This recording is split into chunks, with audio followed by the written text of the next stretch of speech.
No need to shout. What's going down? It's your boy vTriplei. This is V's Dollar Theater, and we just got the latest chapter of Dragonball Super, chapter 72, entitled The Saiyans and the Cerealians, and it was a doozy. It's been a couple of days, kind of want to let this one settle a bit, but still want to kind of give a quick breakdown of what happened.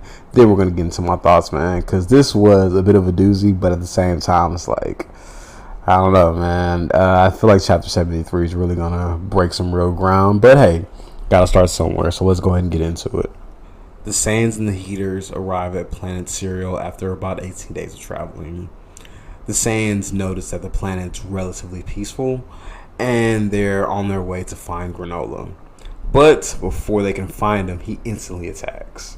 He's busting at him with that. He's using, I don't know if it was his rifle, but I think it was Kai Blast, but I think it may have been his rifle because we've seen that, hey, he is very proficient with weapons.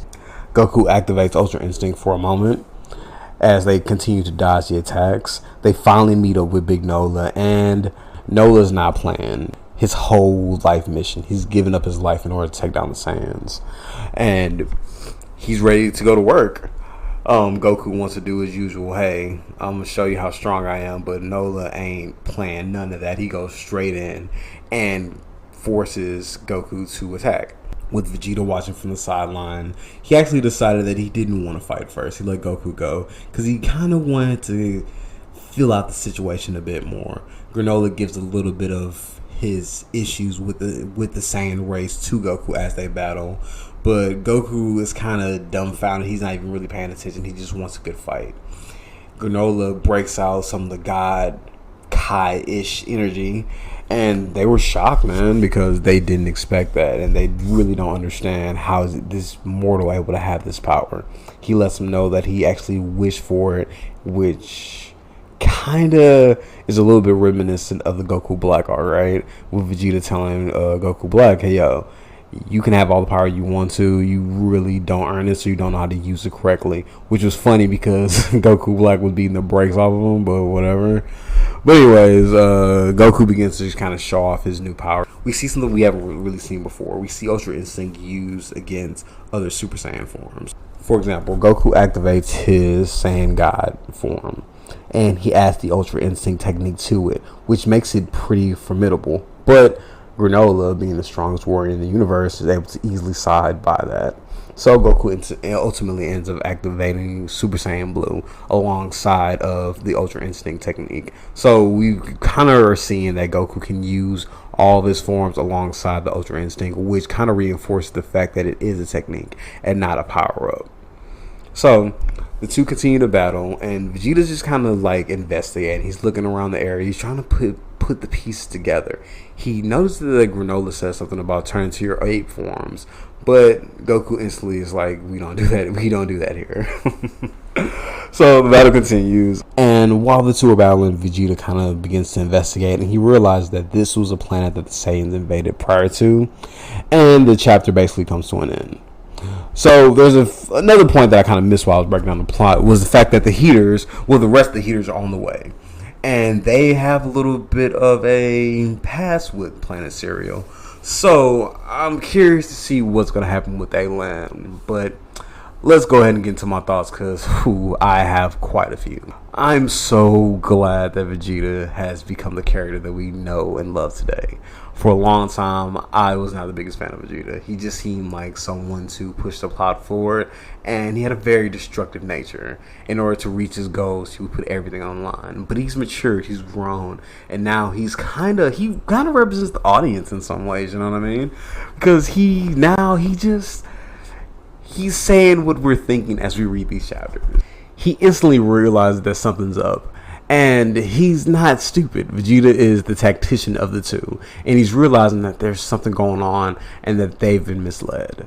Goku's just eager to fight, but he's fighting an opponent that is kind of out of his realms, which is beautiful to see.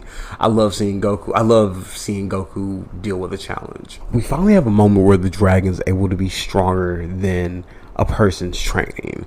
What I mean by that is, for so long we've been told that the dragon, especially Shenron, can't make anyone stronger than his own abilities. So Does that mean that the dragon of Cereal is way, way, way stronger than we imagined? And that means that this Namekian must have some type of power that is just out of this world. If he's able to create a dragon that's able to make someone stronger than a deity like Goku and Vegeta with just 2 Dragon Balls, imagine what happened if he had all 7. And this is something we haven't seen in Dragon Ball. We have the Super Dragon Balls, which was able to make a deity switch bodies with Goku. But we really haven't seen a dragon create something that's stronger than another entity. Like, I think when Raditz first came to Earth, and Bulma was like, let's just wish away the other 2 Saiyans who are coming. One, that wasn't really a cool thing to do, because that's kind of drive-by-ish, you know what I mean? But at the same time, it's also the dragon. The only thing the dragon could do was blow up the ship. He couldn't kill the Saiyans because it was outside of his power. But we're seeing that there's a dragon out there that can actually make creatures that are way stronger than its abilities from what we've seen.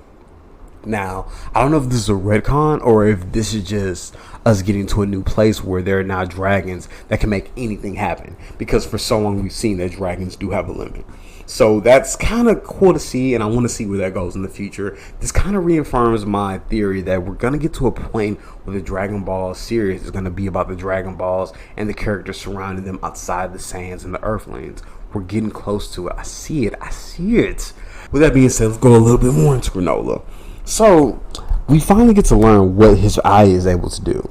And it's almost like a Sharingan. It's able to read people's energies, read people's blood flow, and all those things. Which kinda is a little reminiscent of the Scouters.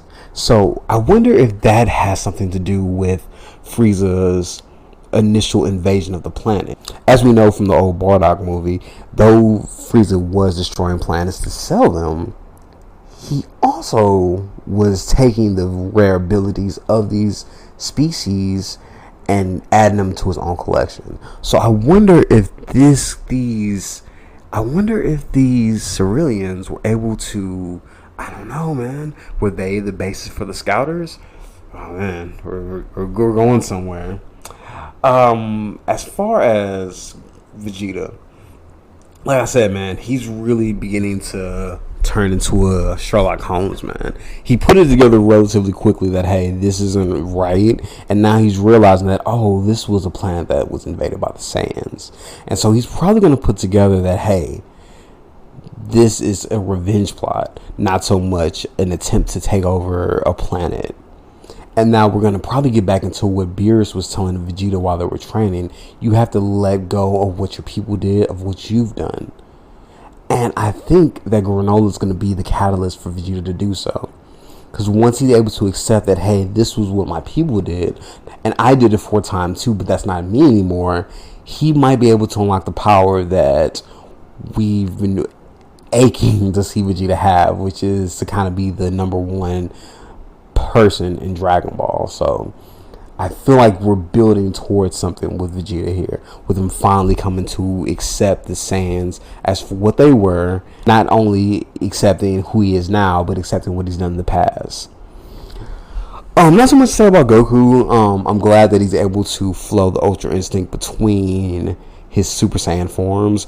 I wonder if this means that by the time we get to the end of Z, Goku's just basically using Ultra Instinct all the time, and he's turning it on and off. Which means that if he was fighting the Oob in the last tournament of Dragon Ball Z, that means that God, Oob, it must be out of this world, because we see that Ultra Instinct is so powerful. And I read a few things saying that when GT started, until Goku hit Super Saiyan 4, Vegeta was the strongest. So if that's where we're going to, we might get to a place where Vegeta is actually stronger than Goku, and because canonically he was, if we're going by the GT thing. So yeah, man. But it was great to see Goku kind of stack those forms and really push himself to the limit. And hopefully we'll get to a place where we won't have any more transformations. But I don't know. You know, that's the bread and butter of Dragon Ball. The Heaters, I don't know if they're able to kill the Saiyans, because I know they're not able to kill Nola. But I wonder if that's what we're getting to, man. Are we gonna see the heaters basically just take out the Saiyans and Dolla, and then we're just kind of back to square one with our new enemy? Who knows? I'm trying to think if there's any more points for me to throw out right now. I really don't have that many, man. This was kind of cut and dry, man. We went straight to the point. The Saiyans landed on cereal. They found Granola. Granola and them got down, and now we're seeing Goku's kind of pulling through the layers, and Vegeta's kind of investigating the situation. And I kind of like it like this, though. It feels very formulaic, but at the same time, I love the fact that we're getting to, like I say, man, I love the fact that we're getting to a place where the Saiyans aren't going to be as big of a deal. Because they're kind of, how much further can we go with the Saiyans? Hopefully Frieza doesn't get into the mix and make things worse, which he probably will, but I really don't want to see Frieza. I don't know, man. Like, Granola's a very interesting character to me, man. He's the kind of the catalyst of the Saiyans, of the Frieza Empire, and he's really to a place where he's kind of showing that, hey, sometimes the things that you think aren't going to come back to bite you do. So yeah, man, it's a lot going on, man. But listen, yeah, man, that's all I got for you guys today, man. Thank y'all so much for watching. If you don't mind, like, comment, subscribe to the channel, man. I'm out. vTriplei, V's Dollar Theater. Deuces.